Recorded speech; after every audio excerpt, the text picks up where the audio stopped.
एक रोहन नाम का लड़का जो पेशे से एक फ़ोटोग्राफ़र था और उसे फ़ोटोग्राफ़ी के लिए अलग अलग जगहों पर आना जाना पड़ता था। ऐसे ही एक दिन वो अपने फ़ोटोज़ खींचने के काम से ही कहीं जा रहा था। रात का अंधेरा हो चुका था और सुनसान सड़क थी। काफ़ी दूर तक कोई नज़र नहीं आ रहा था और साथ ही में रोड के दोनों साइड काफ़ी घना जंगल था। ऐसे ही आगे चलते हुए उसे एक लड़की की रोने की आवाज़ आई, तो उसे लगा कि शायद कोई मदद के लिए पुकार रहा है। फिर उसने अपनी बाइक रोकी और वो अपनी बाइक से उतर गया और थोड़ी देर इधर उधर ढूंढने के बाद उसे एक लड़की दिखाई दी जो झाड़ियों में पड़ी हुई थी और हेल्प के लिए चिल्ला रही थी। वो लड़की कुछ घायल हो चुकी थी और हेल्प के लिए चिल्ला रही थी।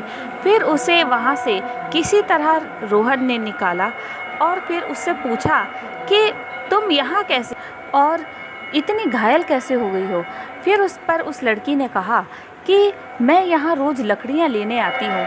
मैं यहाँ थोड़ी ही दूरी पर मेरा घर है, इसीलिए मैं यहाँ लकड़ियाँ लेने आती हूँ। लेकिन आज न जाने किस वजह से मेरा पैर फिसल गया और मैं यहाँ नीचे गिर गई और मुझे थोड़ी चोट भी लगी है। इस पर रोहन ने कहा कि क्या मैं तुम्हें तुम्हारे घर छोड़ सकता हूँ। तो इस पर उस लड़की ने कहा कि हाँ, मेरा घर पास ही में है, तो आप मुझे अगर मेरे घर छोड़ देंगे तो मुझे बहुत अच्छा लगेगा। फिर रोहन ने उस लड़की को अपनी बाइक पर बिठाया और उसके घर ले गया। फिर उसके घर पर जब उसने उसे छोड़ा तब रोहन ने देखा कि उस लड़की के घर पर कोई भी नहीं है। इस पर रोहन ने उस लड़की से पूछा कि यहाँ कोई भी नहीं है, तुम्हारे मम्मी पापा कहाँ हैं। इस पर उस लड़की ने कहा कि मेरा कोई नहीं है, यहाँ पर मैं अकेले रहती हूँ और मुझे अच्छा लगेगा कि अगर तुम आज रात यहीं पर रुक जाओ। इस पर रोहन ने कहा कि ठीक है, अगर तुम्हें ऐतराज़ नहीं है तो मैं रुक जाता हूँ। फिर उस लड़की ने कहा कि हाँ, मुझे कोई ऐतराज़ नहीं है, आप यहाँ आराम से रुक सकते हो। और 3-4 दिन तक रोहन वहीं पर रुका और थोड़े ही दिन के बाद रोहन ने उस लड़की से शादी कर ली और अपने घर ले आया। अपने घर लाने के बाद रोहन ने उस लड़की को अपने 2 दोस्तों से मिलवाया। रोहन के दोनों दोस्त बहुत ही शैतान थे, बहुत ही मजाक करते रहते थे। फिर दोनों दोस्तों ने मिलकर रोहन से शादी की पार्टी मांगी और कहा कि भाई, तुमने वैसे तो शादी चुपचाप कर ली, लेकिन पार्टी तो तुम्हें धमाकेदार हमें देनी ही पड़ेगी। इस पर रोहन ने कहा कि हाँ, क्यों नहीं, कल ही तुम्हें पार्टी देता हूँ। और फिर अगले दिन शाम को पार्टी करने के बाद उन दोनों ने थोड़ी ज़्यादा पी ली थी, रोहन के दोस्तों ने। तो फिर वो दोनों खाना खा के और शराब पीने के बाद अपने अपने घर पे चले गए।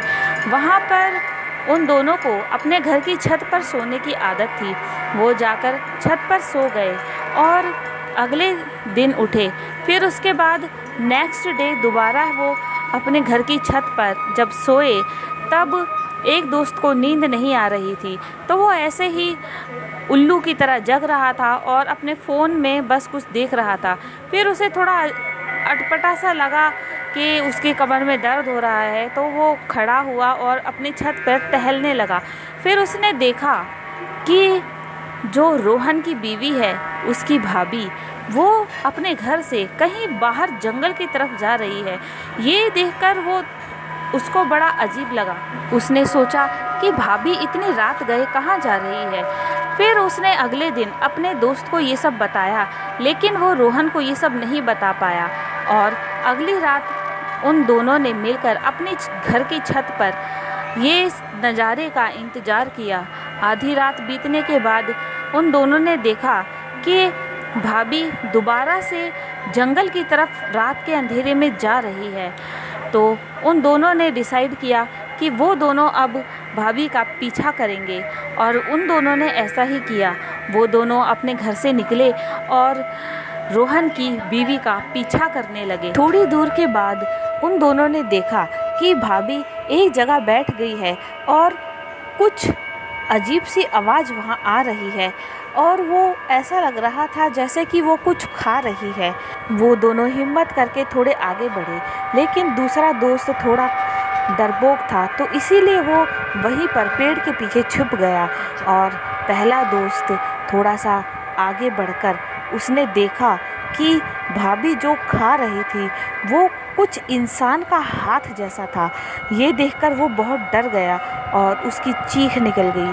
चीख की आवाज़ सुनकर रोहन की बीवी ने पीछे पलटकर देखा तो उसका दोस्त और ज़्यादा डर गया। इससे पहले कि वो वहाँ से भाग पाता, रोहन की बीवी ने उसको पकड़ लिया और जान से मार डाला और इतना बुरा हश्र उसका किया कि ये देखकर किसी का भी दिल दहल जाए। और उसके शरीर के टुकड़े करके वो एक एक करके उसको खा गई।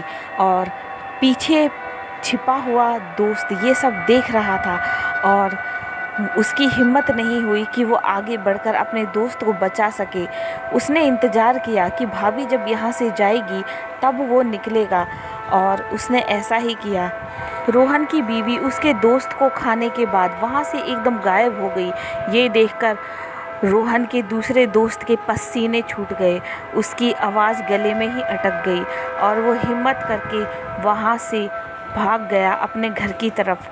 जैसे ही वो अपने घर की तरफ गया तो उसने सोचा कि वो रोहन को सब कुछ बता देगा, लेकिन जैसे ही वो डरते हुए उसके घर की तरफ गया, उसने रोहन के घर का दरवाज़ा बहुत ज़ोर ज़ोर से पीटना शुरू कर दिया। लेकिन वो क्या देखता है कि रोहन की जगह उसकी बीवी ने दरवाज़ा खोला है।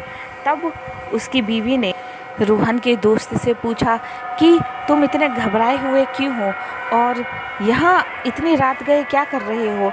इस पर उसका दोस्त और ज़्यादा डर गया, लेकिन उसने अपने आप को संभालते हुए अपनी भाभी से बोला कि कुछ नहीं भाभी, वो लाइट चली गई थी तो मैं मोमबत्ती लेने के लिए आया था। इस पर उसकी बीवी ने रोहन के दोस्त को मोमबत्ती दे दी और फिर वो मोमबत्ती लेकर वहाँ से चला गया। अगले दिन उसने सोचा कि मैं किसी भी तरह रोहन को सब कुछ बता दूंगा। लेकिन जब उसकी बीवी कुछ सामान खरीदने के लिए मार्केट गई तब रोहन के दोस्त ने सोचा कि अब सही मौका है, मैं रोहन को सब कुछ सच सच बता देता हूँ। लेकिन जैसे ही वो उसके घर गया तब रोहन की बीवी तुरंत वहाँ आ गई और उसे कुछ भी बताने का मौका नहीं मिला। रोहन का दोस्त बहुत ही टेंशन में था कि कहीं रोहन को कुछ ना हो जाए और उसका ये डर एकदम सही निकला। अगली रात को रोहन के घर से एक बहुत ही तेज़ चीखने की आवाज़ आई। तब रोहन का दोस्त डरते हुए उसके घर गया। तब देखता है कि रोहन मरा हुआ है और उसकी लाश के कई टुकड़े हो चुके हैं, जिसमें से कुछ टुकड़े खाए हुए हैं। ये देखकर रोहन का दोस्त बहुत बुरी तरह से डर गया और उसने देखा कि रोहन की बीवी भी घर पर नहीं है, तो उसने तुरंत पुलिस को फ़ोन किया।